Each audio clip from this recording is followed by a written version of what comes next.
अस्सलाम वालेकुम, कैसे हैं आप लोग। आज आपका फिजियोलॉजी का मैं लेक्चर है जो लास्ट है। रेस्पिरेशन हम कर रहे थे तो पूरा रेस्पिरेटरी सिस्टम हमने कर लिया। सिर्फ लास्ट में हर सिस्टम के रेगुलेशन होती है, ठीक है, कि किस तरह वो रेगुलेट हो रहा है, उसकी नर्वस सिस्टम की कंट्रोल क्या है, तो वो आज हम कर लेते हैं, यानी कि रेगुलेशन ऑफ रेस्पिरेशन। ठीक है, अब ऑब्जेक्टिव्स देखें इस लेक्चर को सुनने के बाद क्या क्या आ जाएगा फर्स्ट ईयर BDS और MBBS के स्टूडेंट्स को। Number 1, they will be able to describe the respiratory centers in the brainstem. Number 2, differentiate between dorsal group, ventral group and pneumotaxic centers and their functions. Number 3, they will be able to describe the nucleus of Tractus solitarius, its location and sensory signal that it receives. Number 4, to explain the inspiratory ramp signals. ठीक है, ये सब आपको आ जाएगा। अच्छा, इसके अलावा describe the Herring-Brewer reflex. Number 6, describe the chemical control of respiration and effects of carbon dioxide and hydrogen ions on the respiratory center. Number 7, describe peripheral chemoreceptors, their location and effect of oxygen in it. Number 8, list the normal values of blood pH, arterial oxygen and arterial carbon dioxide and venous oxygen and venous carbon dioxide partial pressure. ठीक है, ये सब आपको आ जाएगा। तो regulation किस तरह से होती है कि nervous system normally adjust the rate of alveolar ventilation almost exactly to the demands of the body so that the oxygen partial pressure, जिसे हम PO2 कहते हैं, carbon dioxide partial pressure PCO2 in the arterial blood are hardly altered even during heavy exercise and most other types of respiratory stress. यानी इस तरह से हमारी body adjust करती है कि पार्शियल प्रेशर ऑफ ऑक्सीजन और कार्बन डाइऑक्साइड का एक जो हमारी नॉर्मल रेंज है उसी में आता है, चाहे हम बहुत ज़्यादा एक्सरसाइज कर रहे हो, कुछ भी बिल्कुल अब नॉर्मल नहीं हो जाता। ठीक है, होम्योस्टेसिस रहता है उसका। अब रेस्पिरेटरी सेंटर्स आप समझ लें कि कहाँ होते हैं।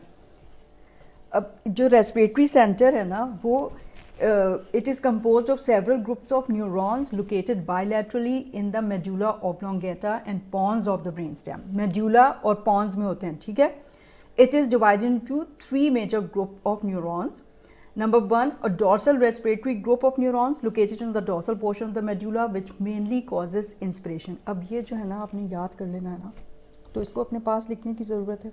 ठीक है, कि कैसे हो रहा है, कौन सा है डोर्सल रेस्पिरेटरी ग्रुप जो इंस्पिरेशन को कंट्रोल कर रहा है। ठीक है, number 2, a ventral respiratory group located in the ventrolateral part of the medulla which causes expiration, तो ये एक्सपिरेशन करता है। अब एक और है the pneumotaxic centre, number 3, located dorsally in the superior pons which mainly controls the rate and the depth of respiration. ठीक है, तो ये अपने पास आप लिख लीजिए, क्योंकि फिर ये इतने सारे MCQs आएंगे, फिर आप कैसे करेंगे, और उसको बहुत अच्छे से याद कर लीजिए। अब इस डायग्राम में देखिए रेस्पिरेटरी सेंटर, इसमें पॉन्स ऑफ मेडुला यानी कि ब्रेन स्टेम दिखाया हुआ है।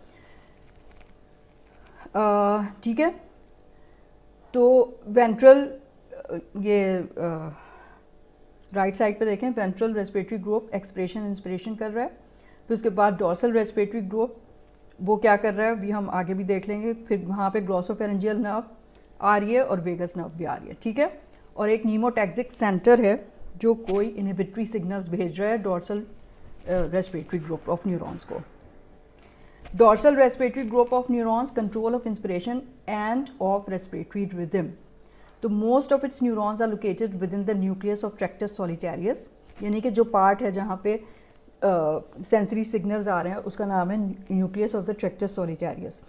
Nucleus of the Tractus solitarius is the sensory termination of both the vagus and the glossopharyngeal nerve which transmit the sensory signals into the respiratory center from कहाँ से ला रही हैं, peripheral chemoreceptor से ला रही हैं, अभी हम देख लेंगे वो कहाँ होते हैं, बैरो रिसेप्टर से ला रही हैं, several types of receptors in the lungs. यानी कि ये कीमो रिसेप्टर, बैरो रिसेप्टर और जो स्ट्रेच रिसेप्टर्स हैं लंग में, वहाँ से लेके आ रही हैं। कौन कौन सी nerves, vagus, glossopharyngeal. Rhythmical respiratory discharge from the dorsal respiratory group. The basic rhythm of respiration is generally सिरी को समझ में नहीं आ रहा क्या बोल रही हूँ कह रही है, I cannot understand. The basic rhythm of respiration is generated mainly in the dorsal respiratory group of neurons, even when all the peripheral nerves entering the medulla are sectioned. मतलब इनका कहने का ये है कि जो dorsal respiratory group है ना, उसमें जैसे हमारे हाथ में ऐसे नोट है, आप जब कार्डियोवास्कुलर सिस्टम अभी पढ़ाया नहीं है, वहाँ से ना जनरेट होती रहती है हार्ट बीट का एक्शन पोटेंशियल, ठीक है। जब बेबी डेवलप हो रहा होता है ना, फीटस, उस वक्त ही उसकी हार्ट बीट जो आती है, तो उसके बाद से वो हमारे मरते दम तक चलती रहेगी ना। तो इसी तरह डोर्सल रेस्पिरेटरी ग्रुप में भी अल्लाह ने जो न्यूरॉन बनाया है, उनमें एक स्पॉन्टेनियस जनरेशन होती रहती है एक्शन पोटेंशियल की, ठीक है। तो उससे हमारी इंस्पिरेशन होती है। यानी इन्होंने ये बताया कि अगर मेडुला ऑब्लोंगेटा में ऊपर नीचे से नर्व्स कट कर दें, फिर भी वो जनरेट होता रहेगा, क्योंकि वो ऑटोनोमस एक जगह से बन रहा है और स्पॉन्टेनियस है, ठीक है। The basic cause of which is unknown, बस वो चला आ रहा है, हमारी पैदाइश से लेकर मौत तक होगा। इंस्पिरेटरी रैम्प सिग्नल्स क्या है? एक दफ़ा क्या है कि जो इंस्पिरेटरी रैम्प सिग्नल पूछ लिया एग्जाम में, अल्लाह स्टूडेंट्स की तो हालत ख़राब हो गई, किसको आ ही नहीं रहा क्या होते हैं भाई इंस्पिरेटरी रैम्प सिग्नल। पढ़ लीजिए उसमें, फिर अपने आप को समझा लीजिए खुद ही, फिर आप एक्सप्लेन कर देंगे। The nervous signals that is transmitted to the inspiratory muscles, ज़ाहिर है सब जो वहाँ से सिग्नल है हमारे मसल्स को ही आएंगे ना, जो इंस्पिरेशन और एक्सप्रेशन कर रहे हैं, जो मैंने आपको पढ़ा दिए हुए हैं, कौन से इंस्पिरेशन के हैं, डायफ्राम में कौन सा जा रहा है, क्या है। मेनली द डायफ्राम जो इंस्पिरेशन कर रहा है is not an instantaneous burst of action potential, instead it begins weekly. अब समझ लें, begins weekly then increases steadily in a ramp manner for about 2 seconds in normal respiration। मतलब week begin होता है, फिर आहिस्ता आहिस्ता ज़्यादा होता है, और फिर स्टेडली इंक्रीज होके then it ceases abruptly for the next 3 seconds। 2 seconds तक ये होता रहता है, आहिस्ता आहिस्ता ज़्यादा हुआ, फिर एब्रप्टली सीज हो जाता है for 3 seconds, which turns off the excitation of the diaphragm and allows elastic recoil of the lungs and chest wall to cause expression. तो एक्सप्रेशन खुद ब खुद हो जाती है। तो हम ये कह सकते हैं कि डोर्सल रेस्पिरेटरी ग्रुप से ही इंस्पिरेशन भी हो रही है, एक्सप्रेशन भी हो रही है, ठीक है। जब वो रुक जाएगा तो क्या हुआ कि इंस्पिरेटरी रैम्प सिग्नल क्या होता है, वीकली स्टार्ट हुए, स्टेडली इंक्रीज हुए 2 seconds तक या 3 seconds तक, और फिर उसके बाद एब्रप्टली सीज हो गए। तो उसी में जो है ना, एकदम से जब डायफ्राम को सिग्नल्स नहीं मिलेंगे तो वो रुक जाएगा, तो उसकी इलास्टिक रिकॉयल की वजह से एक्सप्रेशन हो जाएगी, ठीक है। तो डोर्सल रेस्पिरेटरी ग्रुप जो हम नॉर्मल ब्रीदिंग कर रहे होते हैं उसमें ये एक्टिव होता है। Next the inspiratory signals begins again for another cycle, this cycle repeats again and again with expression occurring in between. तो जो ये इस तरह का साइकिल बस चले जा रहा है, तो जब वो सीज होता है ना, तो उसमें एक्सप्रेशन हो जाती है, और जब वो वीकली शुरू होकर स्टेडली इंक्रीज हो रहा होता है तो उसको कहते हैं इंस्पिरेटरी रैम्प सिग्नल। दस the inspiratory ramp signal is a ramp signal, ठीक है, समझ आ गया।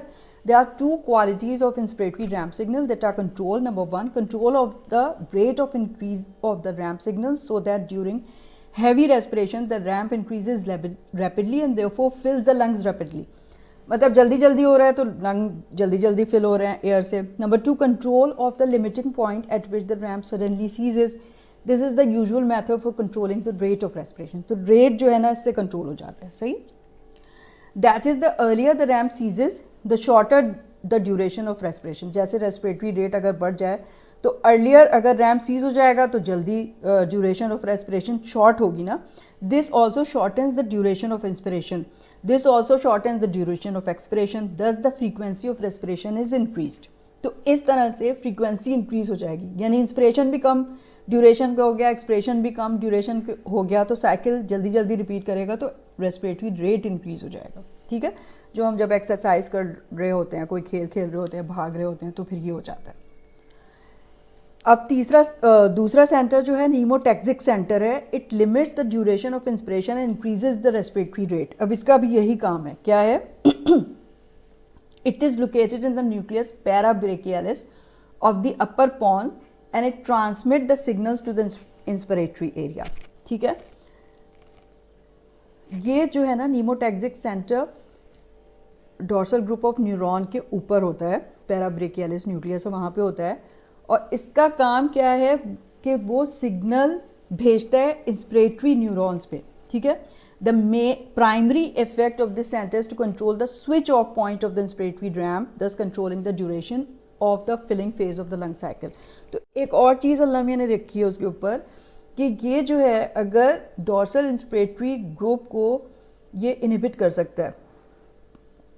अब जब ये इनहिबिट करता है ना उसको, तो मतलब ये कि इंस्पिरेटरी रैम्प सिग्नल को ये कंट्रोल कर सकता है duration of filling phase of the lung cycle को। When the pneumotaxic signal is strong, inspiration might last for as little as 0.5 seconds, यानी कि स्ट्रॉन्ग है तो सिर्फ 0.5 सेकेंड हो गया, ठीक है, इंस्पिरेशन यानी कि इतना शॉर्ट हो गया। Thus filling the lungs only slightly, तो अगर इतना कम हो गया तो एयर तो कम फिल होगी। When the pneumotaxic centre is weak, inspiration might continue for 5 seconds, 5 seconds तक कंटिन्यू है तो उसमें ज़्यादा एयर आ जाएगी। Thus filling the lungs with a greater excess of their air, तो अगर कम या ज़्यादा ड्यूरेशन कर रहा है इंस्पिरेशन एक्सप्रेशन की, तो इसके नतीजे में रेस्पिरेटरी रेट कम या ज़्यादा हो जाएगा, ठीक है।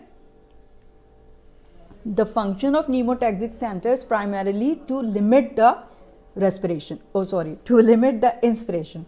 Thus, this has a secondary effect of increasing the rate of breathing because limitation of inspiration also shortens expiration and the entire period of each respiration. ठीक है? A strong pneumotaxic signal can increase the rate of breathing to 30 to 40 breaths per minute. अब normal जो क्या है 12 to 14 breaths per minute होता है हमारा respiratory rate, तो इतना ज़्यादा कर सकता है 30 to 40, whereas a weak pneumotaxic signal may reduce the rate to only 3 to 5 breaths per minute, जो मतलब ये कि हमारी सर्वाइवल के काबिल नहीं रखेगा हमें इतना अगर कम हो जाए। Ventral respiratory group of neurons function in both inspiration and expiration. अब ना वेंट्रल रेस्पिरेटरी ग्रुप क्या है? Located on each side of the medulla about 5 mm anterior and lateral to the dorsal respiratory group of neurons found in the nucleus ambiguous rostrally and nucleus retroambiguous caudally. Its functions are, number 1, it remains totally inactive. अब ये समझ रहे हैं कि जो inspiration है हमारी वो डॉर्सल ग्रुप ऑफ न्यूरॉन से हो रही है और जब वो सीज होता है तो एक्सप्रेशन हो जाती है, ठीक है, दोनों चीज़ों से कंट्रोल हो गई। नीमोटैक्सिक सेंटर उसको सिग्नल दे के जो है वो इनहिबिट कर सकता है, तो उससे रेस्पिरेटरी रेट इंक्रीज और डिक्रीज हो जाएगा, ठीक है। अब तीसरा जो सेंटर है ना, यानी कि वेंट्रल रेस्पिरेटरी ग्रुप, ये टोटली इनएक्टिव होता है जब हम नॉर्मल ब्रीदिंग कर रहे होते हैं। इसका काम उस वक्त होता है जब कोई लेब्रस ब्रीदिंग हो या स्टर्नुअस एक्सरसाइज कर रहे हो या कोई डिस्ट्रेस हो ब्रीदिंग की, तो फिर ये एक्टिव होता है, ठीक है। अदरवाइज ये नॉर्मल ब्रीदिंग में डोमेंट पड़ा होता है। तो number 1, it remains totally inactive during normal quite inspiration or respiration. Therefore, normal quiet breathing is caused only by repetitive inspiratory signals from the dorsal respiratory group transmitted mainly to the diaphragm, and expiration results from elastic recoil of the lungs and thoracic gate. समझ में आ गया आपको? ये आप अच्छे से समझ लीजिए और याद कर लीजिए, फिर बाद में ना 1050 इसमें से MCQs बनेंगे तो फिर वो आप कैसे करेंगे, ठीक है। तो रट तो नहीं सकते आप, इसको याद कीजिए। The ventral respiratory neurons do not participate in the basic rhythmical oscillation that controls the aspiration. समझ में आ गया?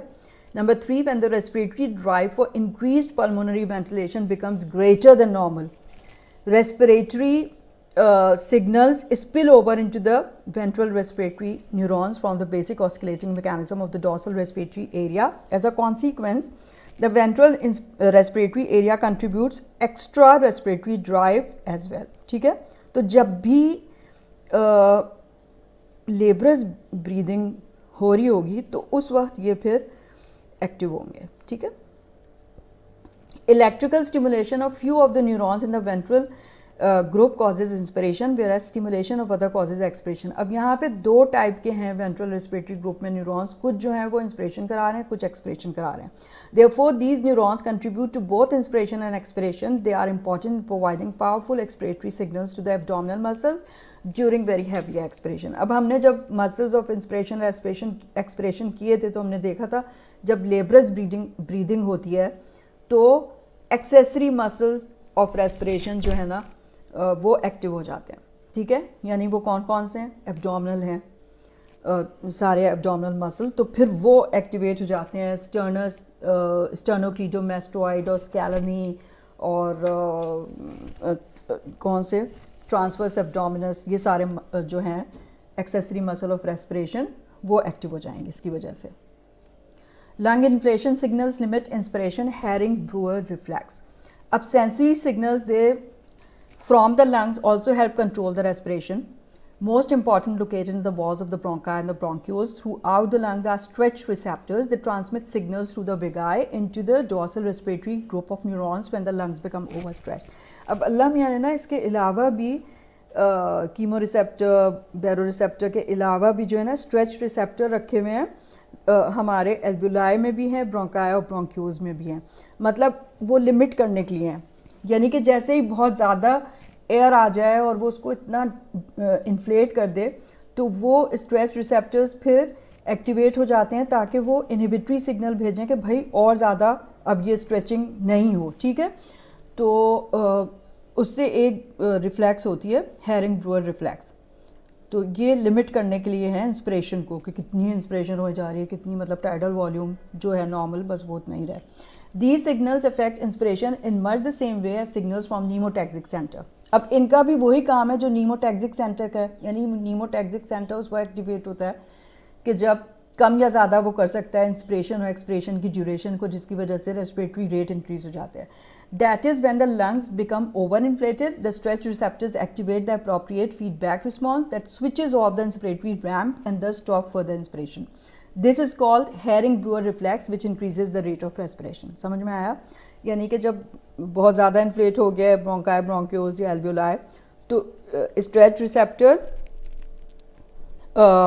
स्टिमुलेट हो जाएंगे, वो इंस्पिरेटरी रैम्प सिग्नल्स को एक इनहिबिटरी सिग्नल भेजेंगे, तो वहाँ से फिर वो सीज हो जाएगा, यानी इंस्पिरेशन का ड्यूरेशन फिर कम हो जाएगा. सही है? In humans, this यानी कि Herring-Brewer reflex is not activated until the tidal volume increases to more than 3 times normal. यानी कि नॉर्मल 500 है ना, तो 1500 अगर होने लगे तो फिर ये एक्टिवेट होगी, यानी कि इतना अल्लाह मियाँ ने एक उसको लिमिट दी हुई है. ठीक है, so this is a protective to prevent excess lung inflation, ताकि इतनी ज़्यादा ना हो जाए लंग इन्फ्लेशन. हर चीज़ का देखो अल्लाह मैंने कैसा इंतज़ाम किया ना, उफ माशाल्लाह. अच्छा, chemical control of respiration. The ultimate goal of respiration is to maintain proper concentration of oxygen, carbon dioxide and hydrogen ions in the tissues. It is fortunate the respiratory activity is highly responsive to changes in each of these. तो एक nervous control हो गया. ठीक है, अब मतलब इस nervous control का मकसद क्या है? मकसद यही है ना कि हमारी partial pressure of carbon dioxide, oxygen, hydrogen ion की कंसनट्रेशन हमारी बॉडी में सही रहे, पार्शियल प्रेशर सही रहे, pH सही रहे, सब कुछ. Excess carbon dioxide and excess hydrogen ions in the blood mainly act directly on respiratory center, thus causing greatly increased strength of both the inspiratory and expiratory motor signals to the respiratory muscle. अब अगर carbon dioxide ज़्यादा होने लगे या hydrogen ion ज़्यादा होने लगे तो हमारे रेस्पिरेटरी सेंटर को स्टिमुलेट करेंगे, उससे सिग्नल्स जल्दी जल्दी जाएंगे हमारे एक्सपिरेटरी इंस्पिरेटरी मसल्स में, तो हमारा वेंटिलेटरी रेट फिर इंक्रीज़ हो जाएगा ताकि एक्सेस कार्बन डाइऑक्साइड बाहर निकल जाए. ठीक है. ऑक्सीजन इन कंट्रास्ट, तो अब ऊपर देख लें फिर से कि एक्सेस अगर कार्बन डाइऑक्साइड की और हाइड्रोजन की होती है तो वो डायरेक्टली रेस्पिरेटरी सेंटर को स्टिमुलेट कर सकते हैं, लेकिन oxygen in contrast does not have a significant direct effect on the respiratory centre in controlling respiration. अब ऑक्सीजन जो है ना वो नहीं, अगर कम हो रही हो तो वो डायरेक्टली नहीं कर सकती है उसको स्टिमुलेट रेस्पिरेटरी सेंटर को. Instead it acts almost entirely on peripheral chemoreceptors located in the carotid in the aortic bodies, and these in turn transmit appropriate nervous signals to the respiratory center for control of respiration. तो oxygen जो है अगर कम होने लगे, hypoxaemia होने लगे, तो peripheral chemo receptor अल्लाह मियाँ ने बनाए हुए हैं जो हमारी ये बाइफर्केशन ऑफ कॉमन कैरोटिड है ना, उसके पास एक डायलिटेशन है, उसको कहते हैं कैरोटिड साइनस, वहाँ पे होते हैं ये, और हमारे आर्च ऑफ एओर्टा में होते हैं. ठीक है, और भी थोड़े अगर बड़ी वैसल हैं तो उसमें भी थोरेसिक वैसल में हो सकते हैं. ठीक है, तो वहाँ पे ये लैक ऑफ ऑक्सीजन एक्ट करती है, तो एक inspiratory signals nucleus tractus solitarius में भेजती है और उससे फिर इंस्पिरेटरी या रैम सिग्नल इंक्रीज हो जाते हैं. Direct chemical control of respiratory centre activity by carbon dioxide and hydrogen ions. अब यहीं पे आप समझ लें कि जो रेस्पिरेटरी सेंटर का डायरेक्ट कंट्रोल है वो कार्बन डाइऑक्साइड और हाइड्रोजन आइंस के पास है, और ऑक्सीजन का पेरिफेरल में है. ठीक है, वो डायरेक्टली नहीं वहाँ पे एक्ट करती है oxygen. Chemosensitive area of respiratory center. All three respiratory centers are not affected directly by changes in the blood carbon dioxide and hydrogen ion concentration. अभी ये मैं आपको फिर दिखाती हूँ, एक minute. Instead, an additional area, chemosensitive area, is located bilaterally, lying only 0.2 millimeter beneath the ventral surface of the medulla. This area is highly sensitive to the changes in either blood partial pressure of carbon dioxide or hydrogen ion concentration and in turn excites the other portion of the respiratory center. तो फिर ये उसी के पास, यानी कि जो हमारा tractus solitarius का एरिया जहाँ पे वेगस और ये आ रही हैं ग्लोसोफेरेंजियल नर्व, वहीं पे एक कीमोसेंसिटिव एरिया भी है जहाँ पे कार्बन डाइऑक्साइड और हाइड्रोजन आयन एक्ट कर सकते हैं. ठीक है. अब ये कीमोसेंसिटिव एरिया उन्होंने दिखाया हुआ है इस डायग्राम में, देखिए इंस्पिरेटरी एरिया है और इसमें क्या है कि कार्बन डाइऑक्साइड जो है ना,